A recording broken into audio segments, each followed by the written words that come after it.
Well, I was gonna kind of open this up to the group. I wanted to kind of feed off of what Chirag's been talking about with this like productivity tracker.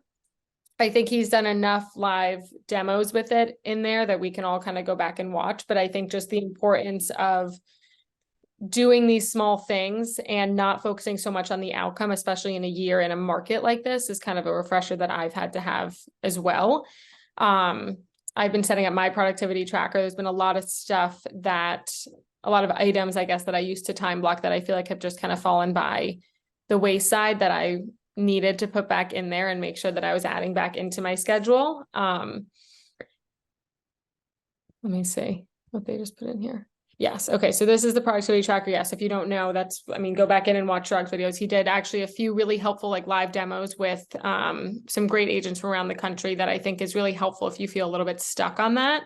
So that's kind of what I wanted to open it up about, is just like kind of an open conversation of what kind of things do we feel like have fallen by the wayside that we've kind of noticed has influenced how we feel and how our business is doing. I think the two kind of go hand in hand.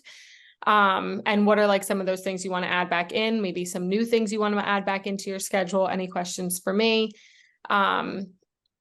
So who wants to, I know some people are just listening, but since we're such a small group, if you guys also want to get off mute and kind of come in and share, that'd be great too. Otherwise, you're just going to listen to me talk straight for 20 minutes, which is not as much fun. Arana, you have anything? Well, what are you looking for? Like what we do in the morning, our morning routine, and could be morning routine, could be, I mean, anything, role playing that we should be doing, attending coaching calls, actually doing work after the coaching calls. I mean, so many different things. It could be marketing, it could be with clients, conversations, anything. Okay. Well, I have a routine every morning, this morning included. And that is basically I get up and I meditate first. And then after that, I do my calls, which I've fallen behind on in this one. And in the afternoon, I go out and I do showings or I go to the office. And so that's pretty much my day. And then in the afternoon, I walk 5 miles every day. Okay. I don't do that right now. That's it. That's like, it's really hard to do that because that's a 2-hour, for me at my age, it's a 2-hour commitment. So, but I do it. I make myself do it. I also think just with that, it's like if you wanted to potentially do some of your calls on that walk, this way you're already doing something. You can call people while you're doing that. And kind of being able to merge the two, I think is something I've been trying to figure out as well. Even just with like dinners and having a little bit of a social life, I'm like, well, what if I, went out to dinner, maybe not with some of the mean clients who I've had, but maybe with the people who I've really loved. How can I kind of connect the two together so that I can, and Chirag always talks about this, but fitting your life into your business. And I also think vice versa. How can I fit my business into my life as well? And I think that's like a really great way where you can maybe start to connect the two. So like doing things that you really enjoy, this way you don't maybe associate the calls with things that are, with like this period during the day where you're sitting at a table. It's like, that's maybe not the right environment for you to be doing it. So maybe trying to connect things together too can be helpful. Yeah. What I'm finding is that there's an intersection or a blending of professional and personal. Yeah. I'm on the board of a nonprofit, and our biggest donor actually invited me to another donor function, and it's sort of snowballing this way of people crisscrossing, and it's much more fun that way. Yeah. So I would think about that too. Like when you're filling out your productivity tracker, there's a bunch of different sections for personal life, for your business, for what your daily routine is going to be. So really starting to think about like, what do you want that to actually look like? It doesn't need to be the same thing for everybody. And it doesn't need to just be filled with hours of role-playing conversations with sellers every week, but that can also be some other types of goals of maybe fitting in something, what are you going to do with those connections? Like I know you and I have talked about this personally, but what do you do with those connections as that kind of starts to snowball? Because that's just as important as kind of getting it to start rolling down the hill as well. Sometimes you can't really keep up with all the connections that you're making. So I would start to think about those things. Okay. Anybody else when you're filling out productivity tracker? Oh, Abby, I can't hear you if Yeah. you're trying to talk. Oh, there you go. No, you know what? Sorry it took me so long. I'm like so discombobulated. It's fine. It's all good. I know, and I just gonna listen, but there's so few people. So I had experiencing something very unique. I'm relocating and I'm starting a whole new business in a whole new city, and I'm totally having a meltdown. It's so challenging. Mm-hmm. Um, so like strangest things have been happening. I've been like listening to the coaching, and that's like I'm sort of distracted and it doesn't seem applicable. And I don't Yeah. even know how to really focus on this. I live in Chicago. I've been in real estate for I think 12 years. And I'm up and moving to Boca where I really don't know anybody. I'm starting Okay. all over.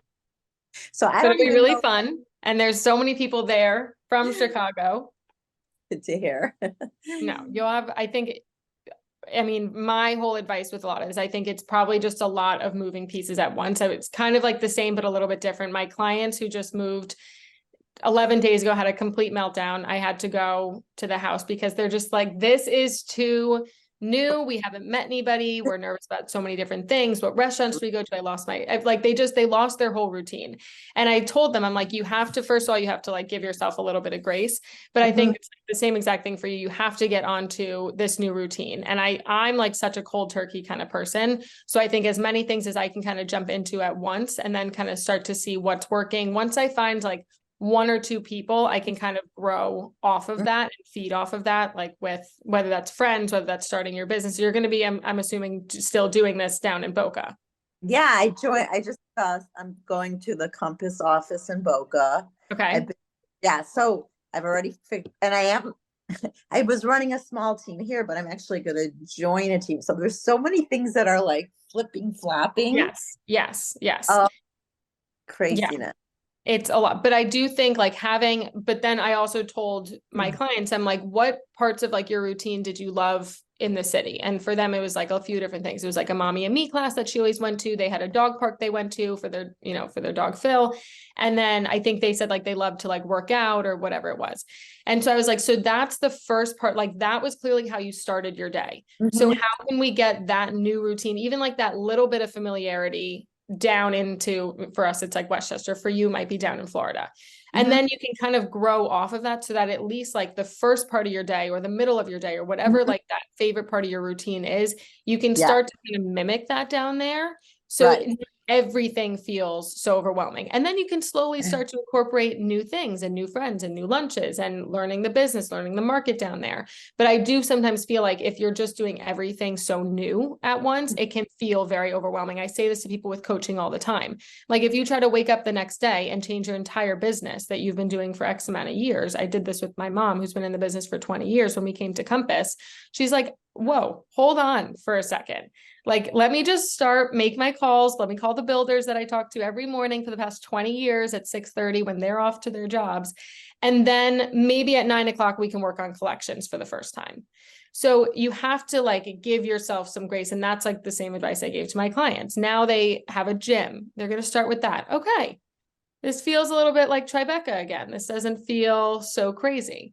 So I think starting with certain things like that can be very helpful. That is great advice. Because I take yoga, like a yoga core, but it's like a sculpt. So it's like I love my favorite. Like, yeah. So I'm already like joining before the day I'm there. I can go in the morning and just chill out and do that. Yes. I'm a little anxious. Your advice is just so spot on, because I'm trying to do everything you're saying. Like I'm a gym rat and all that. So yeah. And then I'm going to go to the office, and check out where I'm going to sit. But one of the things that's a little making me super nervous is like launching the business. Like that's the thing that, I mean, I do a good business here, and they're starting from scratch again. Could you imagine starting from scratch again? That is I don't want to do it. Like start my first try, $5,000. What do you feel like is the most stressful part of it? Do you think it's the acquiring clients, acquiring your network, or actually doing the deals themselves and the new process? Oh my gosh, I think it's probably both. Because what I usually find with people, and this is like, just like my advice to all of like my new agent coaching clients, is if you know what you're doing, the conversations with people is not stressful. But sometimes when you try to jump into networking yourself as this big agent, or you're, just a great agent to people, the confidence is not really there. And I think it might be the same thing for you. Like, I kind of know the process, but what if you ask me a question that I can't really answer? And I'm so used to giving like such solid advice for X amount of years. I don't really know if I know that so well. So for me, I always say, like, start with the process so that you have things to talk about with people, because you might actually be meeting a ton of people when you get down there, if you're already there, and you actually are nervous to bring up real estate. So now it's like, you can't really be growing your network, and you don't really know the process as well as maybe you should, or you will, and you'll pick it up in 2.5 seconds. But I would focus more on like knowing as much about the process there, and then building it into your network of people. The process, like, you mean the process of transactions, all the nuances of a new market, how does the building department work there? How do the taxes work there? And all these things that people really need to know about. What's the market? What are the streets? Where do you need flood insurance? Whatever the things are. What are the different communities? Which, how much are those HOA fees? I mean, anything that I can kind of think of in Florida, maybe. What are the different demographics of the communities? And, all these things that will probably end up coming into conversation. Like, I just know this because my in-laws just moved to Naples. There's like one side of the street where every single person is from Westchester. So we're like, okay, that's like the Westchester side of the street. That's just like a joke of the community. And then there's a lot of people from Chicago and like the other side. So, you kind of like get to know little things about that. So I think if you can have some conversation points to talk about with people, where it can just kind of be and I'm in real estate kind of thing. I just moved down here, whatever. That I think will make your like subconscious be much more confident in actually building a new book of business in a sense. Yeah, I agree. I think I'm going to go to the communities, and like, there's somebody I might follow around. I'll go to the open houses. I'm going to take those courses. What are the courses? Like how to use MRED down there. Yeah. So you should meet Aaron. I'm sorry. Karen Baker is very nice. She's an agent with Compass in Boca. And Aaron Birchman. I don't know if you know Aaron as well. And who? I'm sorry? Aaron. A. Oh, yeah. Aaron Buckbinder. Yeah. Yeah. That was great. Yeah. I liked him a lot. I think just obviously you don't need me to say this too. You're going to be great. It's just a lot all at once. So you need to just bite-sized pieces. But I do think sometimes like learning, like that's also going to be a familiarity zone for you, is real estate. So as much as you can like surround yourself about that and just start to absorb this new-ish kind of knowledge, it's all going to be the same stuff, just a different place. I think you'll feel much more confident going out and actually like talking to people about real estate there. Okay. Thank you. Yeah. You'll be great. And you'll have great weather. I'm going to be great. Everyone's like, Abby, it's perfect for you. You're going to be great. Cause it's well, never mind, but there's a lot of reasons, and, but crazy. You're going to be great. I know it's a lot. It's a lot. Thank you. Sorry to take up everybody's time. No, that's exactly it. It's like just little baby steps. Is like how I like opened up the call. It's like little baby steps, and not focusing so much on the outcome, but just like the process to actually get there. Every single time I focus on the outcome, I'm like, I know here's like my goal. I just keep envisioning my goal. And like, I know people are like, oh, you need to manifest things. You need this. I really have like tried to focus on manifesting like the process rather than the goal. Otherwise I just get so like clouded by and like defeated every day. I'm like, oh, this is my big goal and I'm not even there. Like if you can't see the little like wins along the way, it's not fun to get there. So I would just be like, okay, I moved down. Woo, got the house. Okay. Found my new lunch spot. Okay. That's how it has to be. Oh, I'm going to be calling you. Okay, good. Call me, text me. I'm always here. What do you think about me continuing with Chirag's coaching? I feel so distracted, and he's talking about like connecting with, and I'm like, what? I can't, I was wondering if I should hit the pause button, or I don't know. I don't know if there's really like a reason to hit like the pause button. I don't know what you're enrolled in. If you're like enrolled in Playbook, and you're probably through the year, I would assume. Yes, I'm on everything, and I have been going, but it's like, oh, okay, can't, I'm not implementing right now, Once probably. again, I think if you can get like 1 or 2 things a week that you go to, like if it's this call every 2 weeks and then you listen to Monday's course, it's just being present in them. Like if you're going to, no one needs to go to all of these courses, but go back through and, any topics you're very interested in. I think like there's been networking calls, all those types of things, and using the community as well, is like what I would focus on. But if you watch one call, it can be worth it, but only if you're present during it and you're trying to really listen for things. Yeah. Yeah. I mean, you know what? I agree. It relates back to what you said about keeping consistency. So I'm watching Chirag, I'm talking to you. You're in Florida now. Do the same thing, because if you start taking that out, that's a good. It's like I would just keep a little bit of like a routine. It's like it's 30 minutes every day, but like I'm like a huge like audiobook person, and I love reading like business books and biographies and all that stuff. And I always feel like that like 30 minutes or hour that like I'm driving around in the car and I'm listening to that stuff, I listen to like one nugget, and it's probably has nothing to do with like I feel like the book is speaking to me. I'm like, obviously I didn't write this book for me today, but it feels like, oh my God, I was meant to hear that line today, because I can always relate it back to something.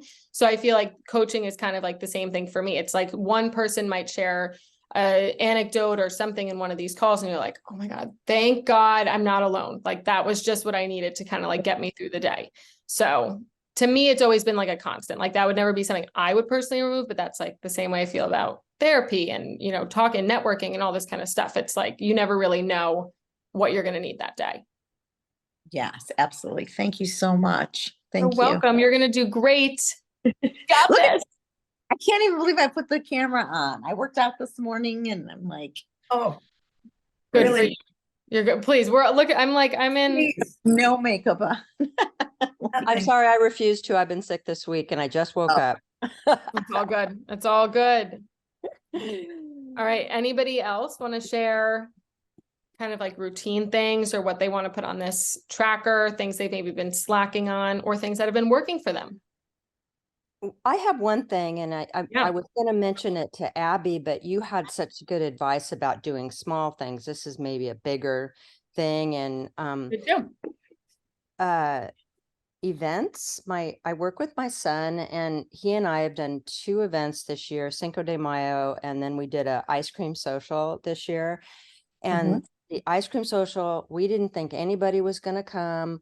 We we didn't ask for RSVPs. We're set up with all this stuff at the park, and it was from 5 to 7. And at 4:49, 4:59, there was people swarming it. We had so many people. It was so successful. We had to, after a half hour, we were running out of ice cream and people had to come. So events for you, Abby, eventually, it's a great time of year if you had a farm in mind, even though you didn't know anybody, because this was a new farm we were doing this ice cream social in. We did not know very many people, and we got to know so many people and picked up a couple great buyers. So I have not yet watched the toy drive one that Chirag did, but I'm going to watch the toy drive, and we're thinking about doing one with and I have to get on it, but I've been delaying. Doing it is a photo shoot for people's Christmas cards, kind of in combination with the toy drive. So, they bring a toy and they get a photo, and, we send them their thing. They can use it for their Christmas card. And we do another one at Christmas where we dress up dogs and take dog photos. And we do that every year, and that's been super successful. But it's a great time of year to, to sneak a event in. That is a great idea. How do you market it? On both of them, we walked and dropped door hangers at in our farm, which is, we have a few farms, but in our neighborhood farm. And that was about it. Yeah, because we didn't want to extend it past that. Like the dog event, we did more social media stuff, but on this ice cream social, we just did the farming, walking and dropping the invitation. And And for that, I mean, the parents were saying the kids were looking forward to, they were counting the days down for our ice cream social, which surprised me so much, but it was fun. That's amazing. Congratulations. Yeah. Great ideas. Yeah. I think this will all be really good. So I would think, I mean, and I think so, I think it's also like a great way in that productivity tracker too. And I'm just using this as like an example. I think the way he organized this is a really great way to kind of look at things on like an annual, but then also kind of get into like, okay, what daily, hourly tasks do I need to be doing to get to I apologize. I was just thinking about that and I didn't see the Monday, Tuesday things. No, I think if you were even to go in there and even saying, I know you were just saying like, oh, we'd love to do the, you know, a toy drive or something like that, being able to put it on something like this tracker and really being able to say, okay, what needs to be done in August or in September to get something like that done. And, you know, you have it on there. So I think Abby would do the same exact thing. Like if you have these goals, these don't need to happen in the first 2 months of you living there. But I think something like that could do so well in one of like these communities or wherever you, even just starting with like the community you just moved into, your neighbors. And that can be a springtime kind of goal so that you actually have something you're working towards. And then you can work backwards and say, okay, how do I, even like you just saying, like, how do I get this and kind of market this out? It might be super easy for you by then if you're doing little dinners or little drop-bys to your community and just going and saying hi, walks around and all of that. So it's nice to have these big goals as well that you can break up into these daily tasks. So let's see the cost. So good. All right, well, I'm gonna run today because I have to go get this building inspector. He's gonna kill me if I'm late, or I'm gonna kill myself because I've been waiting for 2 months for this. But I think this is good. And Abby, this is like what the community is about. So if you could probably reach out to any random name on this list and people would all have a different piece of advice for you. So lean on everybody. And I think this is like a great example of like, don't keep it in your head, like share with other people. Because it doesn't feel so alone in the moment. You're probably gonna meet a ton of friends in Boca just by saying, who lives in Boca? Everybody's gonna be dying to take you out. All right. Thank you, everybody. It'll be good. Thank you. All right. Thanks, guys. Have a good one. Bye. Bye. Bye.